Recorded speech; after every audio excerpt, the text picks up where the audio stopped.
Focuses on classical civilizations in Asia, and we're going to begin with India. So let's go back to Unit 1, where we were introduced to the Indus River Valley. You don't have to take any notes because we've already gone over this, but just kind of review. So remember the history. Aryan people from Central Asia and Persia migrated into India, and they kind of mixed with indigenous peoples who were living in India already. The language was Sanskrit, right? It was the written language was Sanskrit. Remember the symbols. Another one of those languages, kind of similar to hieroglyphics or cuneiform. The Rig Vedas were the early, I guess, books of religion in a sense, and they incorporated Aryan poems, hymns, and songs, and these are these were the early religious texts of the people who lived in the Indus River Valley, and they would kind of they were followed by the Upanishad texts, and these texts outline the caste system, right? And this idea of in order to get to heaven, you had to end that cycle of life. And the Upanishad texts combine Aryan and local Dravidian beliefs. Dravidians were those indigenous people who were living in India. So just some early concepts in terms of background for what we're going to learn about next. All right, so the caste system that was outlined in the Upanishad text, just again a review, but I would write it down. At the top of the social ladder in India were the Brahmins, the priests. Below them would be the warrior or ruling class, the landowners, the wealthy families. In the middle, you have merchants and the artisans, right? Those were the craftspeople. And then on the bottom, you had peasants and workers, or those serfs. And they would farm or work on those, lands that were owned by the ruling class. Now, interesting, on the bottom there was another group called the Untouchables, or the Dalits, and the idea behind, or the concept behind the Untouchables, they were on the bottom because of the work they did. They disposed of the dead, they cleaned sewers, they were the outcasts. So the whole concept is, if you were a Brahmin, you were one step closer to ending that cycle of life. If you were the Dalit, you had a lot of work to do. And how you lived your life, if you perform your duty as a Dalit, in the next life you would rise up to a peasant. If you farmed effectively and respected your landowner, you would move up in the next life to become a merchant, and so on and so forth. All right, so the first organized Indian religion was Jainism, an early version of Hinduism, and the founder is a person named Mahavir Jain, not sure how to pronounce that, around 400 BCE. So we're kind of going back again a little bit backwards. The 5th century BCE. Actually, sorry, that would be 600. I apologize. It was based on the Upanishad texts. And the main concept was that all creatures on earth were part of this larger Brahma, or soul. They encouraged their followers to show mercy to animals. They were vegetarians, and they would wear masks so as not to swallow insects. Jainists still exist today. So nothing there you have to really copy down. But I would mention these facts here, or write these facts down. They didn't gain a lot of followers because their customs were very demanding. They also believed in the doctrine of nonviolence, and Gandhi was influenced quite a bit from this. If you don't know who Gandhi is, he's an early 20th century civil rights leader who led the Indian people to freedom over England. Again, Hindus mostly identify with Jainism. But again, they're still very different religions. All right, Buddhism. Buddhism is probably the most common, at the time, was the most common religion of India. And Buddhism was founded by Siddhartha Gautama around 530 BC. And he had there were 4 encounters that influenced him. 3 encounters were with people who were struggling, poor, elderly, and he started to ask a question, why? And that was a struggle for him. So he began this process of seeking and then gaining enlightenment. He would meditate near a tree, the tree of wisdom, and eventually he found that enlightenment and began to teach followers how to, do what he did, which was ultimately to escape from this cycle of birth, death, and then rebirth. Very much like, very similar to how the Upanishad texts outline, how to get to the next, to how to get to nirvana or heaven. He has 4 basic beliefs known as the Four Noble Truths, and you should know these. The first truth is that all life involves great suffering. Suffering stems from the desire for pleasure and material things, so you'd actually reject those things to achieve enlightenment. Eliminate your early desires to end suffering, because it's difficult to do.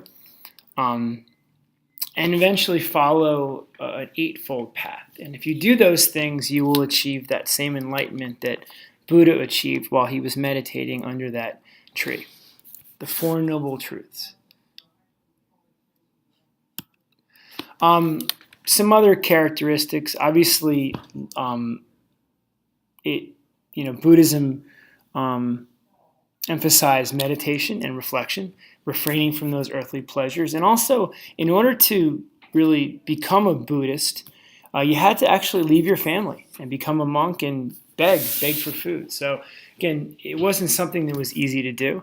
Mostly men, but there were some women. Buddha's aunt joined the monastery, and other women became nuns.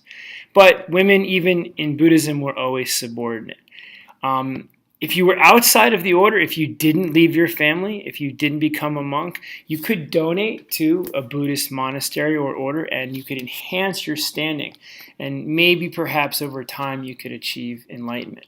And that enlightenment is very simple. It's this peaceful state in the afterlife, or nirvana. I guess in a sense it's heaven. And the goal is to end this cycle of birth and rebirth, and when that happens, you would achieve enlightenment. Very popular with lower classes, similar to Christianity, mostly because it didn't matter what your caste was, that if you just followed the Buddhist principles, you could achieve enlightenment. Kind of like Christianity, right? If you follow Jesus' principles, you too can, make it to heaven. Buddhism the principles were written in local dialects and spoken in local dialects, so the teachers could speak directly to the poor. Hinduism, for example, was in Sanskrit, and only the educated could read and understand Sanskrit. So Hinduism was something that kind of disenfranchised the Indian people in a sense, or the people were disenfranchised in a sense. They couldn't necessarily connect to Hinduism as easily as they could to Buddhism. All right, there were changes though. By 100 CE, no longer did you have to join an order to gain enlightenment. You just had to follow the path and meditate. The greater vehicle. The new teachers emerged, and the idea would be they would teach, instead of joining the order, these teachers would teach the process. And they called it this greater vehicle, right? This vehicle to get to or achieve nirvana. Also, you would begin to pray not to a god, but to an advisor called a Bodhisattva. Not sure how to pronounce that either, but basically this is someone who has passed on and he is heading for, or she is heading for, Buddhahood. But they, instead of reaching nirvana, they stay in the human world to help humans attain nirvana. So not a teacher, but more like an angel, right? More like a god. And people would pray to this, advisor to cure illness and make it easier to have children. So it's not monotheism, but we do see kind of this idea of an intermediary, right? Bringing you to where you need to go to. All right, so the first empire of India we're going to learn about is the Mauryan Empire. John Green will probably pronounce it more effectively than me. 4th century BC. So again, we're going back a few hundred years. And this is a great example of a centralized government, very similar to Rome. This empire was organized into provinces like Rome. Each province was ruled by a prince with a council. A little more elaborate than the Roman provinces, right, where the governor pretty much ruled independently and didn't really have a lot of power per se, right? The people of those provinces were pretty autonomous. Those provinces were organized into smaller districts, and those districts were governed by a minister. And again, this is kind of like each, the governor, and then the minister, and then the prince. They all, were representing the king, and they did what the king wanted them to do. The Mauryan Empire was known for their great military. Spying on enemies, spying on their own people. They were known for taxing farmers and landowners. So a great example of bureaucracies and centralized government, right?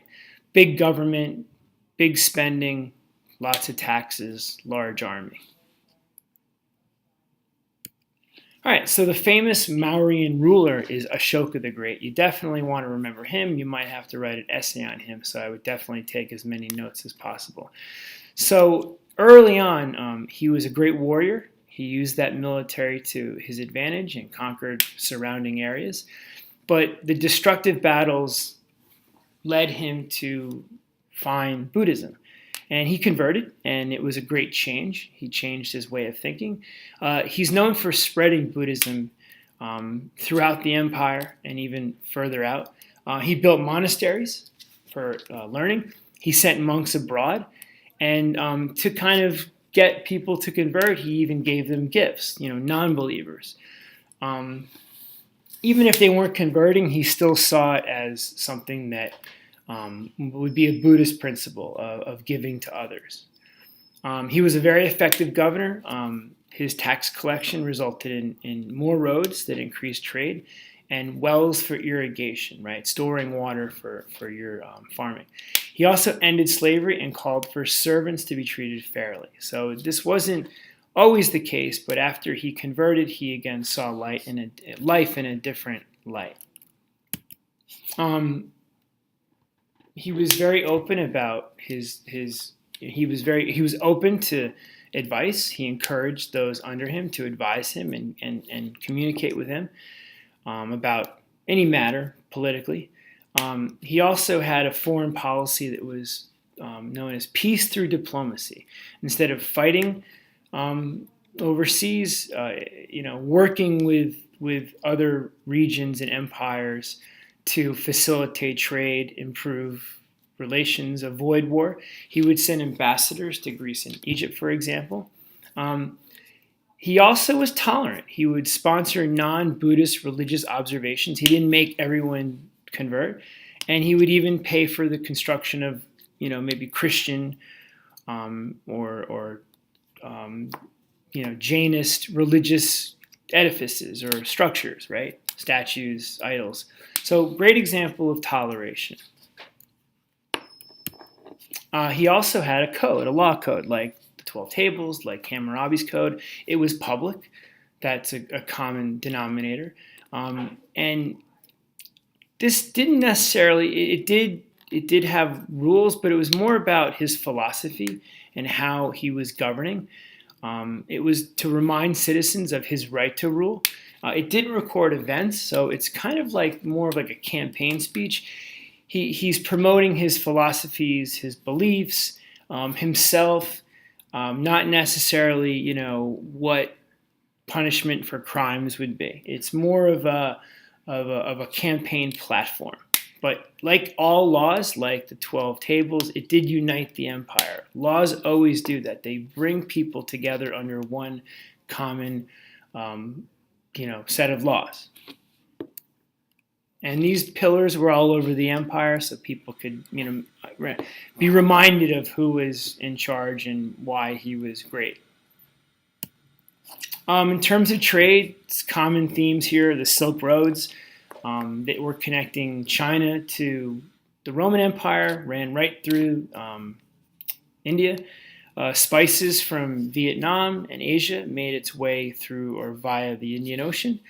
And textiles, silk, porcelain, all those items, spices, were all being exported into the Roman Empire. We know that there was a transfer of culture because Indian art had remnants of Greek and Roman art. So there's a great example of what's called a cultural transfer. All right, so like any empire, again, the falling, the Mauryan dynasty fell about 50 years after Ashoka's death, mostly because it was too big and it was hard to expand government, to control government, to watch over those regions. A lot of those officials that were in place overlooking those provinces were ineffective. The military at times was ineffective, and eventually Asian armies took over. All right, so the next empire was the Gupta dynasty. I'm going to run quickly through it a little bit. 320 BCE, it follows the Mauryan. It was known as the Golden Age of India. Intense trade with Rome. Very similar political structure with a centralized government and bureaucracies. But they also are known for their healthcare system. I think that's a unique feature. They had hospitals, they innovated medical advances, they even performed surgeries to fix broken bones, and inoculations, the idea of actually being injected with a cold so that your body learns how to fight it off, and then eventually you have an immunity to it. From a math standpoint, Indian mathematicians were really the early innovators of the decimal system, using the modern zero and using plus and minus numbers. And their ideas are what influenced Arab people. So we do give Arabic people credit for their innovations, but Indian mathematicians did have a lot of influence over the Arab mathematicians. The Gupta dynasty continued the caste system, but it's interesting, they actually started to integrate a little feudalism, this idea of they would give land to, the rulers would give land to the upper class and land grants. So basically it said that those working on the land had to give a share of that harvest to the landowners. And that's really early feudalism in a sense. We'll learn more about feudalism later. So there's a great example of where if you were on the lower class, it wasn't easy. Not only were you poor, but you had to give up a lot of your produce for nothing in return but maybe the land you're working on. So it could have been good as long as you grew a lot of food, I guess. All right, so the religion that emerges during the Gupta dynasty is Hinduism. So very important religion. It is still the religion in India today. Around the 5th, 6th century BCE, Hinduism was influenced by those early Vedic poems. There are Hindu poems that also promoted the lessons of Hinduism. Those poems are called the Mahabharata and the Ramayana.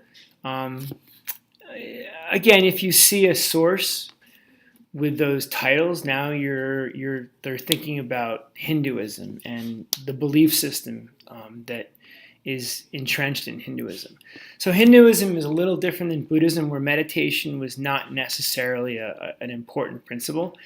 Unlike Buddhism, caste had everything to do with this, and it really is again, we're talking about this ending this cycle of rebirth. And in order to do that, you have to perform your dharma, your role in society.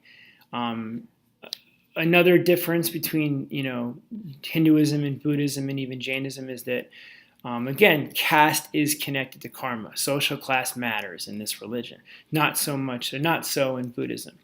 And we said earlier, Sanskrit was, the texts were in Sanskrit. So if you were poor and couldn't read, you had to rely on those teachers and those priests to interpret the information for you. So perhaps you didn't feel as strongly about that, knowing that you couldn't read it. Or maybe you weren't as into it. It was polytheistic. I didn't underline anything here, but you might want to underline that. The gods that they did pray to were known as Vishnu and Shiva, and both were mentioned briefly in the Rig Veda. So the Rig Veda does have early Hindu principles and ideas. Eventually, though, those two gods became more influential, and it is believed that Buddha, or Hindu peoples, in some cases, believe Buddha was actually an early incarnation of Vishnu. Brahmins conduct large public ceremonies. We don't really see that in Buddhism. Animal sacrifices and offerings are also very important. Again, not something you'd see in even Christianity, right? Or Buddhism. Now, the public ceremony, obviously you'd see that in Christianity, right? Temples were built for these gods, and worship was also done at home, and songs of love and praise would be spoken. So you're not going to, well, you do see Buddhist temples, but, and private worship would be the meditation. So I see some similarities here. But I would say mostly differences. Hinduism and Buddhism were very different, I think. More different than similar. All right, Gupta culture. Hindu children studied those Vedas, those hymns, those poems at an early age. The Gupta empire established universities to teach astronomy, art, and architecture. The University of Nalanda is one of the oldest universities in the world, and the university in Sarnath is actually a place where you could study Buddhism. So even though Buddhism was very different than Hinduism, Hindu people were very tolerant. In fact, Buddhist art and literature flourished. It was accepted. It was, not taken down. So Buddhism and Hinduism actually did, work in concert with each other. Both tolerated each other's religion and culture and custom. Gender roles in Hinduism, nothing new, patriarchal, unselfishness and devotion to husband. Women were subordinate to men, and only men could be monks, at least in the Hindu religion, and mostly in Buddhism too, at the time. Very rare that they were nuns, not monks. So they were not leaders in the Buddhist culture. All right, so how did Buddhism spread? Well, during the Gupta dynasty, it spreads into Asia. Eventually, actually, it's going to lose its influence in India and be entrenched in Vietnam, in Japan, and even in China. One of the first early Buddhist missionaries, his name was Photu Deng, and he's going to travel to India. He's going to learn Buddhism, and he's going to bring that back to Asia.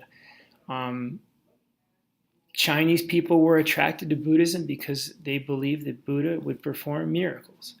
So that's happening during the Gupta dynasty. But Ashoka did push Buddhism quite far as well. But we're going to see it really reach into China during the Gupta dynasty. All right, so why did the Gupta Empire decline? It was very diverse ethnically. So, you might have some social class tensions, some ethnic tensions, but mostly it was just difficult to maintain a strong centralized government. Gupta rulers were not like Ashoka. They were very hands-off, and there was just a lot of disunity and political chaos. And eventually, like the Marians and the Romans, Huns. Here's the Hun Empire, by the way, right? We talk about the Huns, very large empire, parts of Russia, the Baltic states, Eastern Europe. They invaded, and they would limit trade with the Roman Empire. So, the Gupta Empire was almost strangled economically. So this is the last piece. I definitely would write these down. You could see an essay like this. Why civilizations decline, and which do you think is the most common reason? And you'd use examples like Rome, the Mauryan and Gupta dynasties, a lot of the Chinese dynasties, the Byzantine Empire. So less economic specialization where you're just farming. You don't have a lot of different jobs. inequality, rebellion, right? You're going to see that going forward, lots of lower class rebellions. A poor or small centralized government that can't really govern effectively like Caesar did or like Augustus did, or just purely bad leaders or bad rulers like the Gupta rulers. A lack of laws, not a lot of unity. The customs and rituals are lacking, so you don't have, again, cultural unity. A lack of education, art, and literature. The people are not well versed, are not educated, easily manipulated and converted or encouraged to rebel. Poor economy, right? Being suffocated by war or invasion. And just a lack of social stratification. In a sense, having 5 specific classes is good for a society in that people know their roles. If you have too much egalitarianism, you could argue that you're going to see maybe class conflict, fights over political power. But I guess the idea is if you know your role, you know your standing in society, and if you, especially with Hinduism, if you don't perform your role, you don't go to heaven. So in some cases, you kind of need a social class system, even if it doesn't help everyone out. Right? So that's it for now. We're going to do China later next week, so have a good weekend. Oh, foreign invasions. Sorry, I forgot about foreign invasions. All right, see you guys.